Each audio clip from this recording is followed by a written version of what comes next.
আমি এখানে কোন সাধন বদনের কথা বলেছি? কোন সাধন বদনের কথা বলেছি? তারাই একমাত্র বলতে পারবে সাধন বদনের রাস্তাটি কত।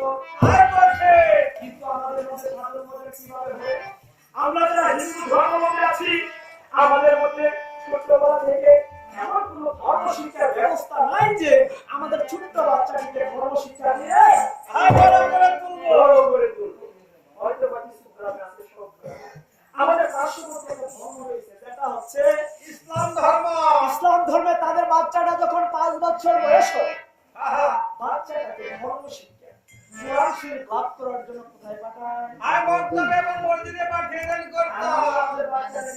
আরে বাবা রে, ঘুমে থাক, মাঘ শীতের মধ্যে কম্বল ঠান্ডা যাবে গরম বাবা রৌদ্র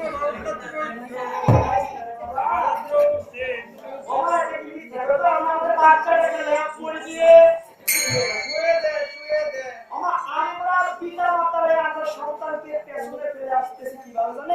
এখানে অনেক মা আসছে, কিন্তু অনেক মেয়ের সন্তান বাড়িতে রেখে এসেছে। আমার কথা বলতে চাই, জানেন মাটা বলে এসেছে কালকে যত পরীক্ষা আপনারা তো শুনবেন, বাচ্চাটা শোনা দরকার। আমার একটা বাচ্চার প্রথম স্কুল কোথা জানেন? কোনটা? মায়ের গর্ভটা। কেমন একটা মা সন্তান গর্ভে নিয়ে যদি একটু কৃষ্ণ কথা শ্রবণ করে বৃন্দাবন ধামে যায়, বাচ্চাটা আমার কৃষ্ণ ভক্ত। যদি মা সন্তান গর্ভে নিয়ে একটু গীতা পাঠ করে, বাচ্চাটা আমার কৃষ্ণ ভক্ত। যদি মা বাচ্চাটা গর্ভে নিয়ে একটু সাধু সুন্দর করে, বাচ্চাটা কৃষ্ণ ভক্ত। আর যদি মা বাচ্চা পেটে নিয়ে সিরিয়াল টিভি উঠায়, যদি কোনো মা বাচ্চা যদি পেটে নিয়ে সিরিয়াল দেখে, আপনার বাচ্চাটা আসার পর কথা গাড়াগাড়ি করবে, গাড়াগাড়ি করবে খাবে। প্রথম স্কুল তো দ্বিতীয় স্কুল কোথা জানেন? এই যে বৃন্দাবন ধাম। আমার লক্ষ্য করে আপনার ছোট্ট বাচ্চাকে আপনার দিকে তাকিয়ে আছে, কি তাকিয়ে আছে? আমার মা বৃন্দাবন ধামে গিয়ে কি করতেছে? আমার মা কি বৃন্দাবন ধামে গিয়ে অন্য মায়ের সাথে কথা বলতেছে, নাকি আমার মা বৃন্দাবন ধামে পান খেয়েছে, না অন্য মায়ের সাথে আলাপ করতেছে, নাকি আমার মা বৃন্দাবন ধামে গিয়ে সাধুগুরু বৈষ্ণবদের চরণ ধরে কথা বলিস না।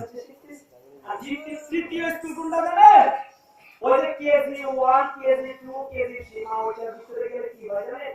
একটা সন্তান লেখাপড়া করে বড় হবে, চাকরি করবে, শহরে চলে যাবে, একটা বিদ্যমা বাড়িতে বসে ভাঙা হয়ে হাহাকার করে বলছি যে মা নাকি বাচ্চাকে ধর্ম শিক্ষা দেবেন না, ও আপনি আগে থেকে আপনার নামে বৃদ্ধাশ্রম ঠিক করে রাখে, আপনার বাচ্চা কি করবে না?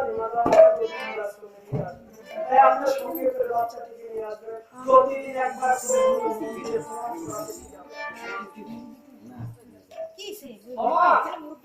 কথা বলে ভালো লাগে।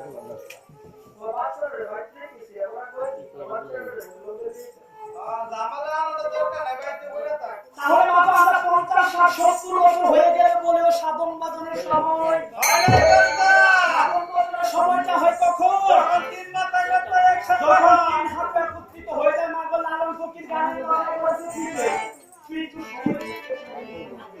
সময় চলে গেলে আমাদের সাধন বাদন। তিনি বলেছে সময় গেলে সাধন হবে না,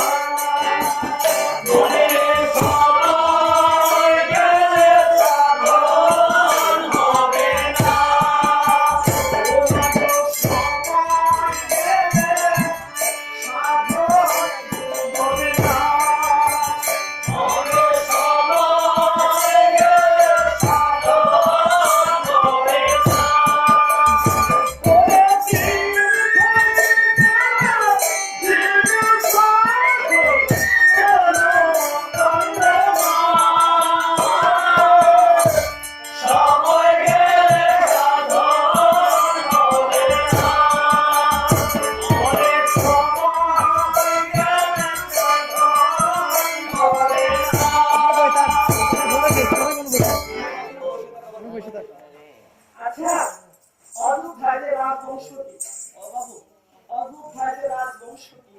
সে বংশের প্রথম রাজা হচ্ছে সূর্য। সূর্য।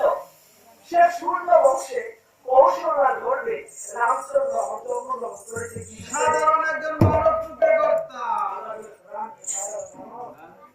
আরে কর্তা ব্যতিক্রম কোন জায়গায়?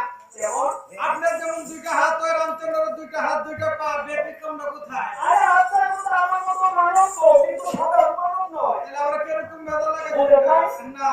ওরে রাম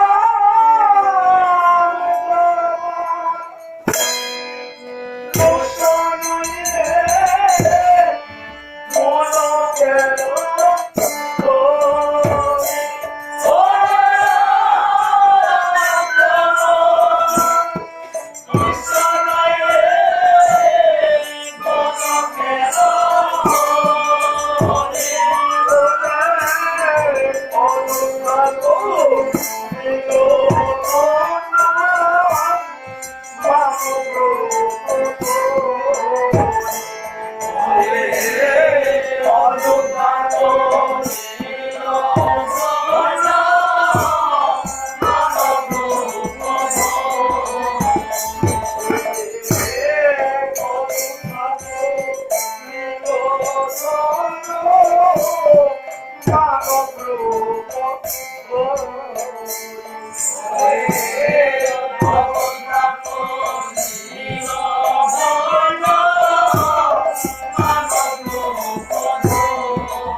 তুল है ना घरे तुल সাইডে তুল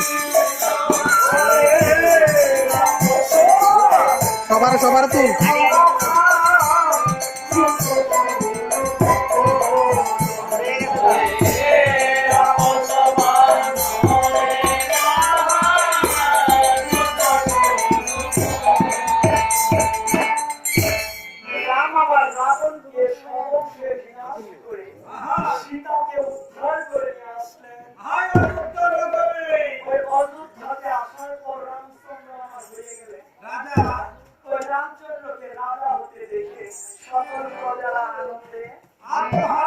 সকল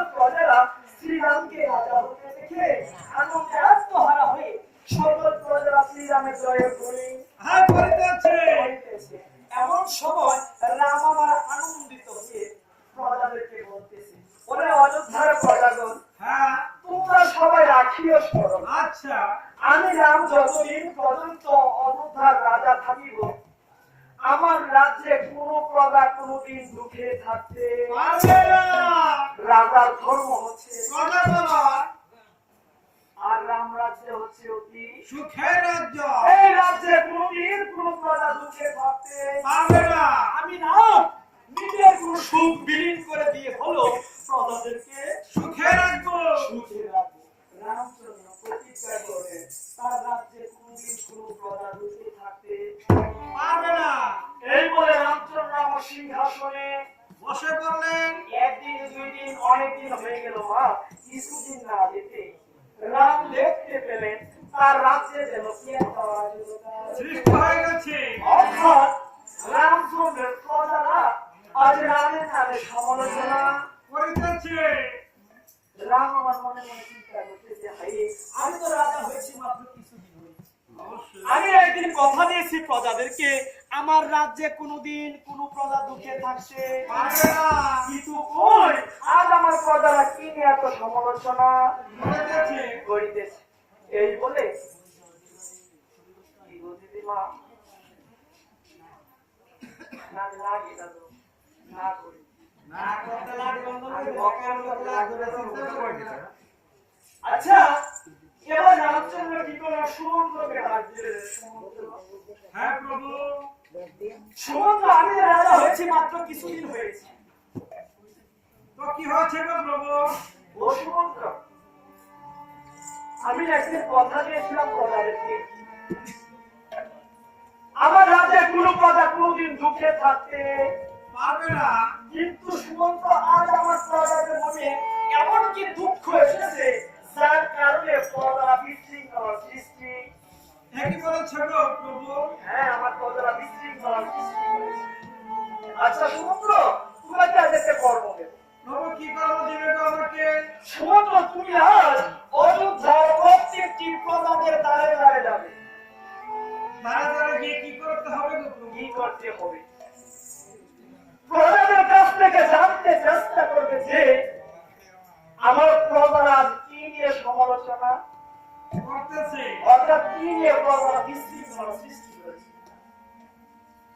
সমুদ্র আমার প্রভুর কাছ থেকে আদেশ পেয়ে চলে গেলেন প্রত্যেক প্রজাদের আর নিকটে আজ অযোধ্যার প্রজা সমুদ্রকে ডাক দিয়ে বলতেছে সমুদ্র হে ও সমুদ্র তুমি এসেছো জানতে না হ্যাঁ আমি জানতে এসেছি তোমাদের কৌশল কি গো? তাহলে পণ্য দিয়ে শোনো যে রাম নাকি নিজের স্ত্রীকে 10 মাস রাবণের গৃহে বন্দী রেখে অযোধ্যায় এসে রাজ্য পরিচালনা করতে পারে আজ প্রজারা মন্তব্য করতেছে সীতাজি 10 মাস রাবণের গৃহে কেন্দ্র থাকে সে পবিত্র নিয়ে থাকতে পারে না।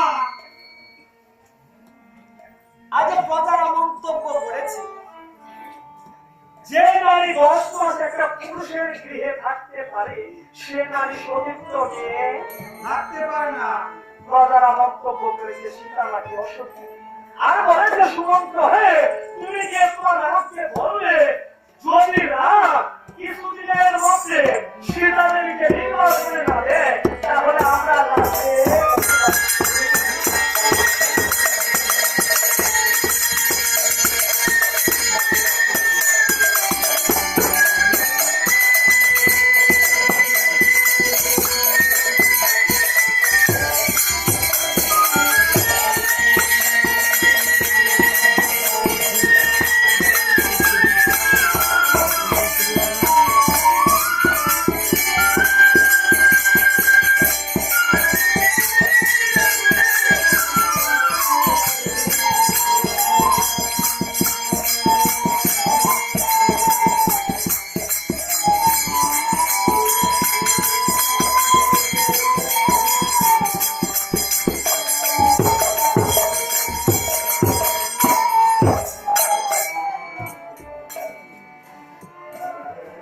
আজ প্রজারা বলেছে সীতা নাকি অসুস্থ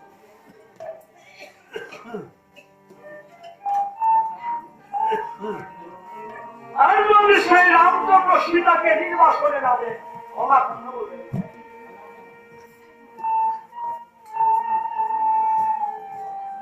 যদি ওই রাম সীতাকে নির্বাসনে না দেয় তাহলে নাকি প্রজারা রাজ্য পরিচালনা করবে।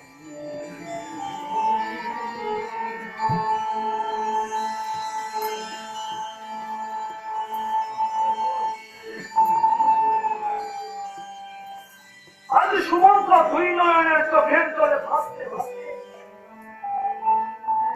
শ্রীরামের সম্মুখে এসে দাঁড়িয়েছে। আজ রামচন্দ্র রাজ্যে সুমন্ত্রকে বলতেছে, ও সুমন্ত্র, তোমাকে তো পাঠিয়েছি প্রজাদের কাছ থেকে জানতে যে আমার প্রজারা কি নিয়ে সমালোচনা করতেছে, কিন্তু সুমন্ত্র তোমার দুই চোখ দিয়ে কেন জল পড়তেছে?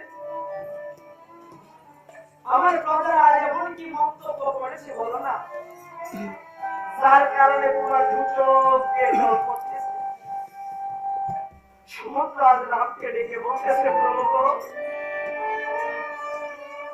ও প্রভু, তোমার প্রজারা যে মন্তব্য করেছে তা শোনার কোনো দরকার নেই।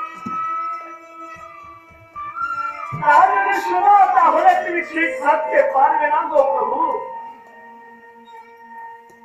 রাম বলতেছে, আমি অযোধ্যার রাজা, প্রজার একটা মন্তব্য করে তা যদি আমি মেনে নিতে না পারি তাহলে কেন আমি রাজা হয়েছি বল না? আমি না প্রজাদের কথা নিয়েছি, কোনদিন আমার প্রজাদের মনে দুঃখ রাখতে যাব।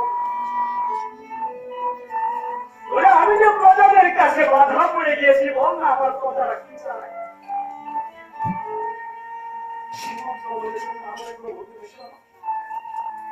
প্রভু, তোমার প্রজারা বলেছে সীতা দেবী নাকি অসতী।